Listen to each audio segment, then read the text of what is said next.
Hello বন্ধুরা, good morning, শুভ সকাল। সবাই কেমন আছো? আশা করি সবাই খুব খুব খুব ভালো আছো। তোমাদের আশীর্বাদে আমরাও খুব ভালোই আছি। তো পার্বতীস ব্লগে তোমাদেরকে আরও একবার অনেক স্বাগত আর অনেক ভালোবাসা জানিয়ে আজকে একটা ছোট্ট একটা ব্লগ শেয়ার করছি। তো আশা করি আজকের ব্লগটা তোমাদের ভালো লাগবে। তো স্কিপ না করে তোমরা পুরো ব্লগের সাথে থেকো। তো দেখো, সকাল সকাল উঠে পড়েছি আর উঠে আমি স্টার্ট করে দিয়েছি বাড়ির কাজ। মানে আমি বাড়ি বলতে এই বাড়িতে আছি। তো এই বাড়িতে আছি, তো মায়ের হাতে হাতে একটু হেল্প করে দিচ্ছি।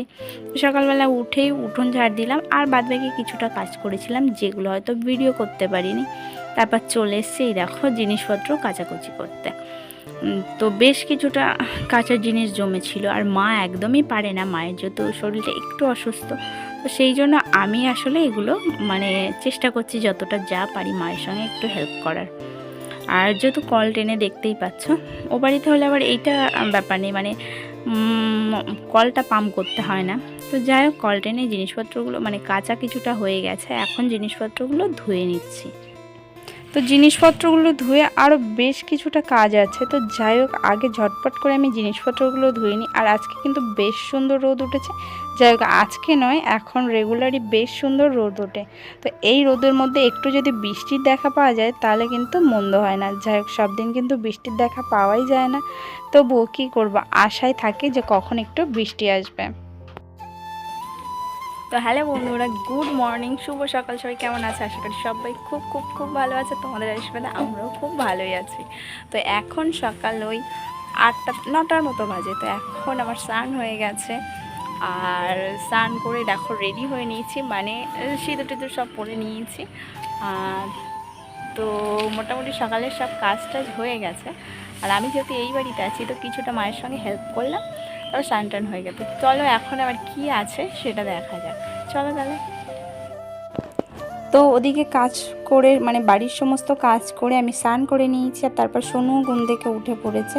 এখন আমি কি করছি, সোনুকে নিয়ে যাচ্ছি মুখ ধোয়াতে।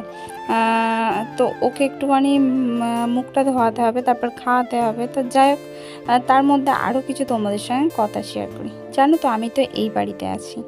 তো এই বাড়িতে ওই বললাম সোনুর তোমাদের সঙ্গে তো এটা বলাই হয়নি যে কেন আমি এতদিন ধরে আছি। আসলে এই বাড়িতে আমি জামাই ষষ্ঠীর পরদিন আর কি এসছি, যেদিন সেই দিন দুই ছেলেরই ফার্স্ট ছোট ছেলের গায়ে পক্স হয়েছিল। তো ওর সারতে না সারতে ওর 5 দিন তখন আবার বড় ছেলেরও পক্স হয়েছে। তো সেই জন্য আমি আর বাড়িতে যেতে পারিনি, সেই একইভাবে এখানে রয়ে গেছি।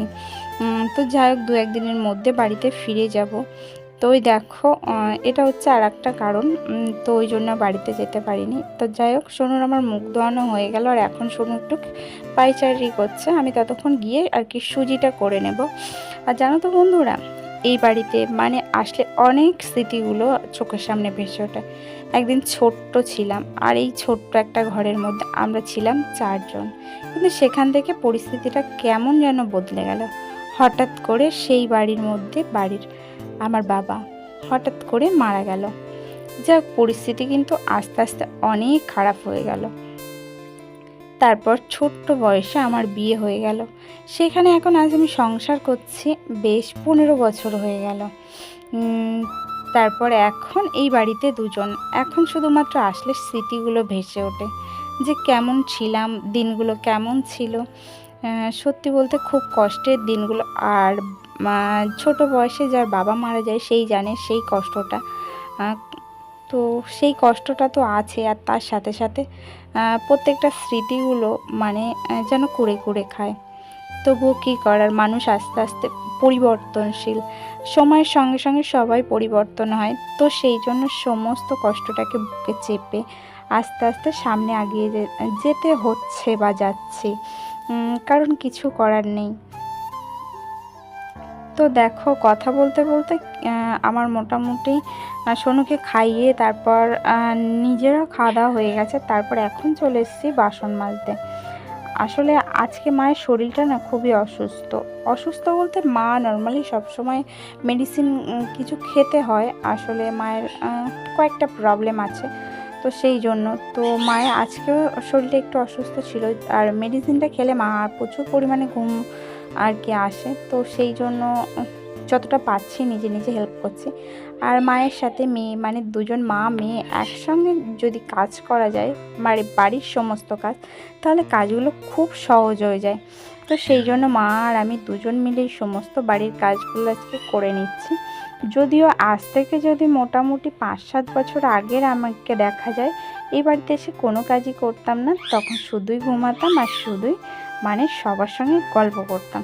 যাই হোক, আস্তে আস্তে ওই যে মানুষ পরিবর্তনশীল, তো আস্তে আস্তে পরিবর্তন হয়েছে, সব কিছু আস্তে আস্তে বুঝতে শিখেছি কোনটা ঠিক কোনটা ভুল। তো এখন চেষ্টা করি মায়ের যতটুকু যা হেল্প করা যায়। তো এই দেখো আমার মোটামুটি জিনিসপত্রগুলো পরিষ্কার করা হয়ে গেছে, এখন আমি খুব ভালো মতো ধুয়ে নিচ্ছি। আচ্ছা, তোমাদেরকে একটা কথা বলি, আমি যখন ভিডিওর ভয়েস দিচ্ছিলাম আমার পাশে আসলে মিটু পাখি, টিয়া পাখি পোষা আছে বাড়িতে, তো সেটাই আসলে বারবার ডাকছিল। তো সেই জন্য আওয়াজটা তোমরা হয়তো একটু পেতে পারো, তো প্লিজ তোমরা আওয়াজটাকে অ্যাভয়েড করো, মানে কিছু মাইন্ড করো না। তো যাই হোক, আমার বাসনপত্র মাজা কমপ্লিট। এখন আমি জল ভরবো, বোতল এনেছি কয়েকটা, ওইগুলো একবার ভরে নিয়ে তারপর আসলে ঘরে যাব। আর ওদিকে এখন সোনু খেলছে, তোমরা তো দেখলে। আসলে মেয়ে হয়ে জন্মালে অনেক দায়িত্ব তাকে কাঁধে নিতে হয়। এক শ্বশুর বাড়িতে থাকলে বাড়ির বৌমা হিসাবে অনেক দায়িত্ব শেষ নেই। আর মেয়ে হলে মায়ের সঙ্গে এসে কিছুটা হেল্প করা যায়, মানে সেটা একটা মেয়ের দায়িত্ব। যাক, সেরকমটাই চেষ্টা করছি যতটা যা দায়িত্ব পারি পালন করার। সব কিছু দায়িত্ব তো পালন করা সম্ভব নয়, তবুও যতটুকু যা পারি চেষ্টা করি মাঝে সাঝে একটু পালন করার। আর সত্যি বলতে একটু পালন করতে পারলে কিন্তু মনে খুব ভালো লাগে, মানে নিজেকে নিয়ে একটু মনে হয় যে না, মেয়ে হিসাবে কিছু করতে পেরেছি, মায়ের পাশে দাঁড়াতে পেরেছি। বাবার পাশে তো দাঁড়াতে পারলাম না, কারণ বাবা খুব ছোট্টবেলায় মারা গেছে। তো সেই জন্য সেই সময় সুযোগ কোনোটাই হয়ে ওঠেনি। তো মায়ের হাতে হাতে হেল্প করে মনে হয় যে কিছুটা হলেও দায়িত্ব পালন করতে পারলাম। তো যাই হোক, জল ভরা তো কমপ্লিট। আর এখন দেখো রান্নাবান্নাও কমপ্লিট হয়ে গেছে। আজকে কোনো রান্নাবান্না তোমাদের সঙ্গে শেয়ার করিনি। তো আজকেও ছিল মশারির ডাল, আর হয়েছিল এদিকে আলু ভাজা, শাক ভাজা। তো চলো দুপুরবেলা খাওয়া দাওয়া করে নিই। তো দুপুরবেলা খাওয়া দাওয়া সেরে একটু রেস্ট নিয়ে আমি ফল কাটতে বসে গেছি। কালকে ফল এনেছিল ভাই, তো সেগুলোই আসলে একটু কাটছি। আর সাধারণত বিকেলবেলা ফল খেতে বেশ ভালোই লাগে, যদিও আমার খুব বেশি ফল খেতে খুব একটা ভালো লাগে না, তবুও ফলগুলো না থাকতে থাকতে নষ্ট হয়ে যাচ্ছে। আর বলো, টাকা দিয়ে কেনার পর নষ্ট করতে কি একটু ভালো লাগে? যাই হোক, আমার তো একদমই ভালো লাগে না। তো সেই জন্য এখন কী করছি, ফলটাকে কেটে নিচ্ছি। এই যে আনারস কালকে এনেছিল, আনারসটা খুব মিষ্টি ছিল, তো ওই জন্য ভাবলাম এখন কেটে নিই। যাক, এখন হয়তো খাওয়া হবে না, মানে ভাই ঘুমাচ্ছে আর আমি এই যে এইগুলো করছি, তো সবাই আর কি একসঙ্গে খাবো। আর শশাটা এখন খেয়ে নেব। তো এখন শশাটাকে কেটে নিচ্ছি, তো খুব ভালো করে ছাড়িয়ে নিয়েছি।